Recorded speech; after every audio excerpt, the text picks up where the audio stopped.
Today, we are going to defend Jess Mariano. My name is Gina. I'm an author, editor, publishing professional. I help you make your writing better.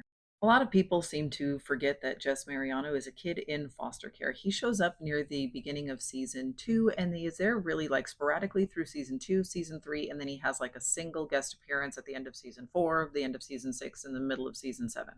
He's actually only on the show for like 37 episodes, and that is a very small amount of time, especially when you consider the very distinct impact that he had on the show, the characters, and sort of pop culture at large.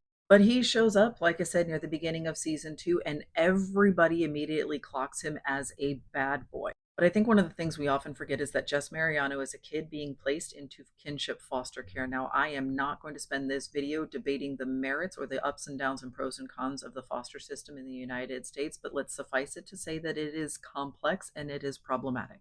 Even if there are good outcomes for some people in that system, it's a difficult system to navigate. These are some statistics that I found here. So 23% of middle schoolers and 45% of high schoolers are scoring below basic literacy exams. We can see foster kids only have a 55% graduation rate, which is well below the national average.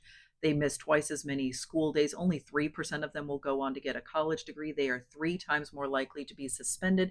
They are multiple times over more likely to be prescribed psychotropic drugs.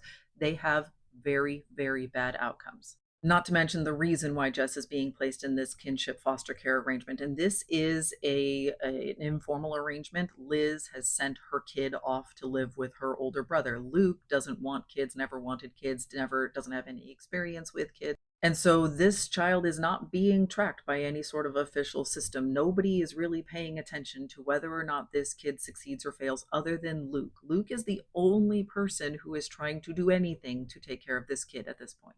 And keep in mind, the reason why Jess is sent here is because Liz can't handle him anymore. And throughout the series, Jess makes some allusions and sort of like hints at what his life with Liz was like.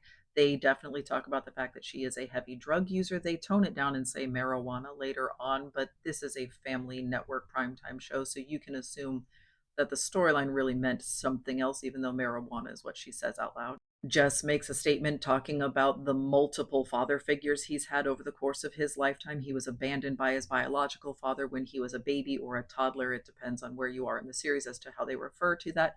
Multiple men have come in and out of his life. His mother seems to latch on to all of them as if they are the one, as if they are permanent.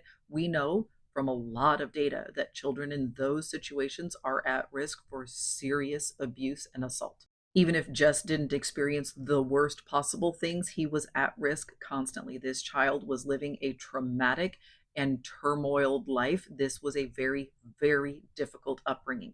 He lands in Stars Hollow when he is 17 years old, and everybody around him, except for Rory and Luke, everybody else hates him. They immediately clock him as a bad kid. They immediately write him off. They want him gone. They want Luke to send him off. To where? Where is it they want Luke to send this 17-year-old minor child to? And early on, the pranks that he commits are pretty harmless. He steals a garden gnome, which, okay, yes, that's theft, but like, it's a garden gnome. Everyone's going to be okay. He draws a chalk outline on a public sidewalk, which is not a crime. You can draw in chalk on the ground. He didn't like he stole some baseballs from somewhere in the school and was able to return all of those. Like, I'm not saying these behaviors are good. I am just saying this child did not commit like violent, atrocious crimes. These are high school prankster things. And let's picture how this would have gone if these pranks were committed by popular All American varsity boy Dean and all of his friends. These things would be portrayed as hilarious. These things would be like boys being boys and kids get into shenanigans and they're blowing off some steam. But because it was done by an outsider, because it was done by a kid who had been brought up in poverty and who didn't connect socially with everybody in the town, they were seen as antagonistic acts. This version of Jess, the Jess that shows up in season two and is there for season three, he's not a good boyfriend. He's hurt, he's broken, he's emotionally stunted. He doesn't have the ability to be a good boyfriend to Rory or to anybody. He's in no shape to be in a relationship. And when Rory says, you know what, I just got to let you go, I think I might have loved you, but I can't do this anymore, she's making the right choice. And then when he shows up at the end of season 4 in her dorm room out of the blue and says, "Come away with me," and she says, "No," and he walks away, I also think she's making the right choice. This version of Jess here, he has finally realized he has to make some changes. He has to work on himself. He sees the changes that Luke has made, and he's ready to start making those changes and doing that work. But he has not done them yet. He is not a changed man yet. He simply identifies that he needs to make changes. And so when Rory says no to him, she's making the right choice. This version of Jess, still not ready to be a boyfriend, still not ready to be in a relationship. But then he shows up in the middle of season 6, and Rory has dropped out of Yale. She's gone no contact with her mother. She's volunteering with the DAR. And Jess shows up and he says, I wrote a book. I work with a publisher. I've got a cool apartment in Philly. I've got a group of friends. I'm good. I'm solid. He's ready, and the undercurrent here is that he's ready for her. He wants to be with her now, but she's with Logan, and they go out, and Logan's a super jerk to him. Like Logan is off the charts and inappropriate, and Jess yells at her. And he brings her to her senses, and he's like, "What are you doing? Why did you drop out of Yale? This isn't you. You know what? I'm walking away." He realizes that she's not in a good place.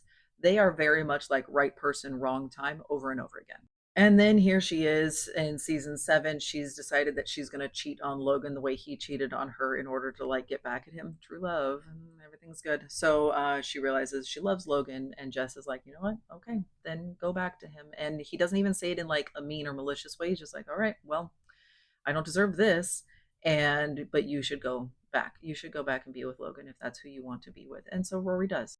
But Jess, when we meet him, is a hurt, angry, broken, abandoned kid. He is 17 years old who has been abandoned by every adult in his life. Nobody wants him around. Nobody thinks he can amount to anything.